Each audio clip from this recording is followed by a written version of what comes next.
There was a problem. They were planning to follow the road up to the mountain pass and then over it, getting as far away from the scene of the massacre as they could before the night came. However, the road was no more. At some point during the last months, or maybe even just yesterday, a terrible rockfall occurred, obliterating whole segments of the narrow roadway and making its other parts untraversable. Sonny stood on the precipice of a vast chasm, looking down with no particular expression on his face. "What do we do now?" Scholar's voice was muffled by the collar of his scavenged fur cloak. His follower, Shifty, angrily looked around. His gaze stopped at Sonny, a suitable victim to vent his frustration. "I'll tell you what we need to do. Get rid of some dead weight." He eyed Sonny's fine boots and turned to Hero. "Listen, your lordship. The boy is too weak. He is slowing us down. Plus, he's weird. Doesn't he give you the creeps?" The young soldier answered with a judgmental frown, but Shifty wasn't done. Look. Look how he's glaring at me. I swear to gods, ever since he joined the caravan, nothing had gone right. Maybe the old man was right. The boy is cursed by the shadow god." Sonny struggled to not roll his eyes. It was true that he was unlucky. However, the whole truth was opposite to what Shifty was trying to insinuate. It was not that he had attracted misfortune to the slave caravan.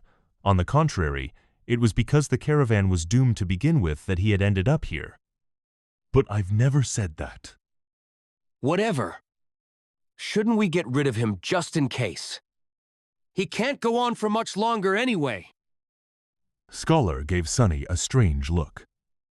Perhaps Sonny was getting paranoid, but there seemed to be a bit of calculating coldness in the older slave's eyes. Finally, Scholar shook his head. "Don't be too hasty, my friend. The boy might prove useful later on." But Hero finally spoke, putting an end to their quarrel. "We're not going to leave anyone behind. As for how much longer he'll be able to endure, just worry about yourself." Shifty clenched his teeth, but then just waved a hand. fine. So what do we do then?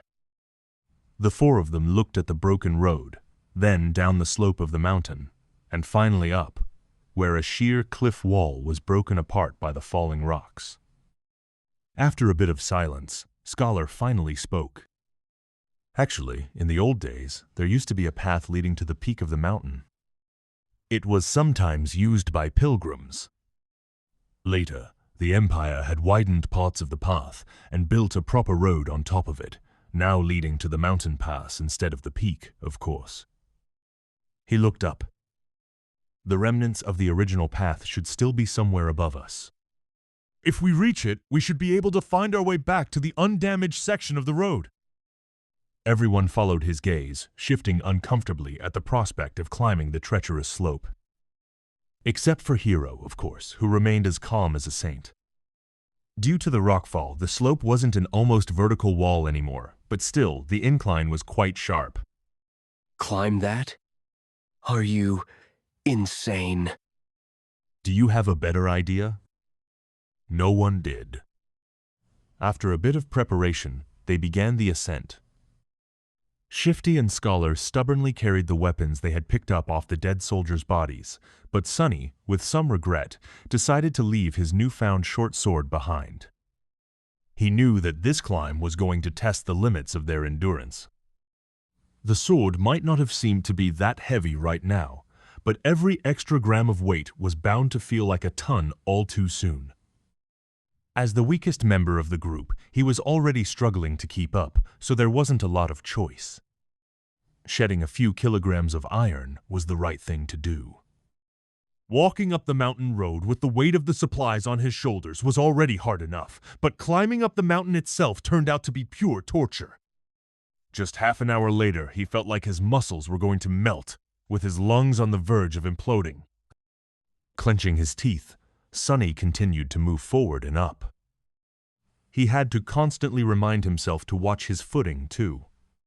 On this unstable, icy slope, One misstep was enough to send a man tumbling down to his death. Just think about something pleasant, he thought. But what happy thoughts could he summon? Failing to come up with something else, Sonny began to imagine what reward he was going to receive at the end of this trial. The boon of the first nightmare was the most important thing given to an awakened by the spell.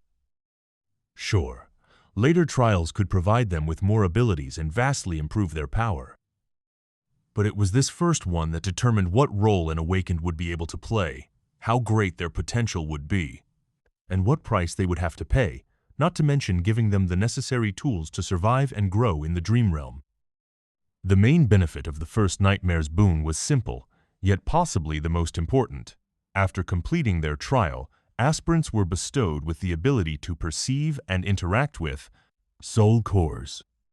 Soul cores were the basis of one's rank and power.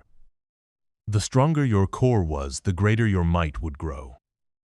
The same went for nightmare creatures, with a deadly caveat that, unlike humans, they could possess multiple cores. A lowly beast had just one, but a tyrant like Mountain King had 5. Coincidentally, the only way to improve your soul core was to consume soul shards scavenged from the corpses of other dream realm inhabitants. That's why Awakened went out of their way to battle powerful nightmare creatures despite the risk of death.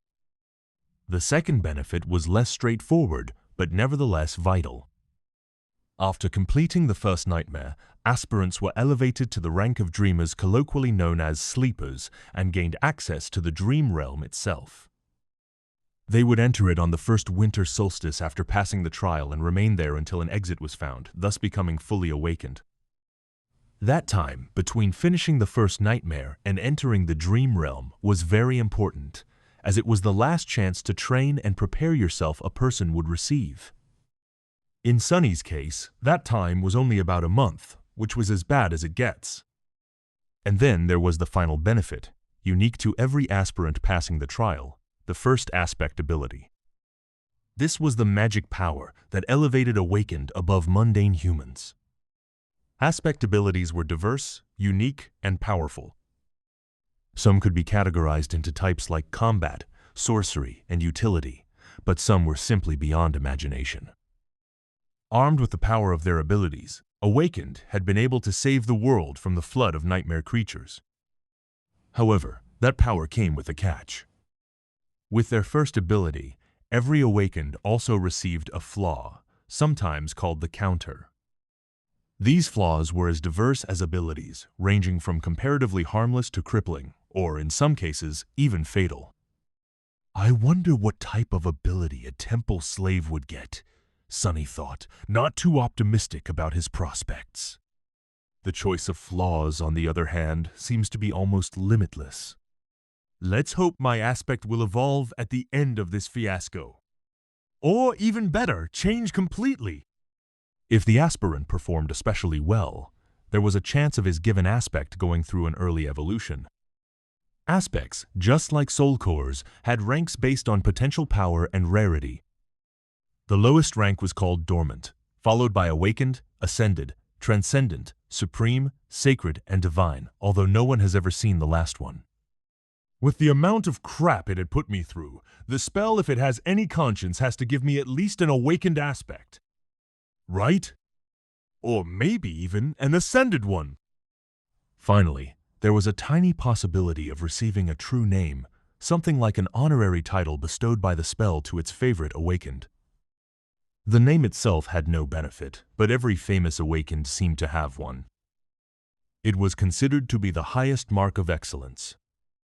However, the number of people who had managed to get a true name during their first nightmare was so small that Sonny didn't even bother thinking about it. Who needs excellence? Give me power. He cursed, feeling that this attempt at wishful thinking had only made him more depressed and angry. Maybe I'm allergic to dreaming. An allergy like that would be truly ironic, considering that he was destined to spend half of his remaining life in the dream realm, if he even survives long enough to get there, that is. However, Sonny's mental escapade was not completely useless. Looking up from the slippery rocks under his feet, he noticed that the sun was already considerably lower. Come to think of it, the air also seemed to be much colder. At least it helped me pass the time, Sunny thought. The night was approaching,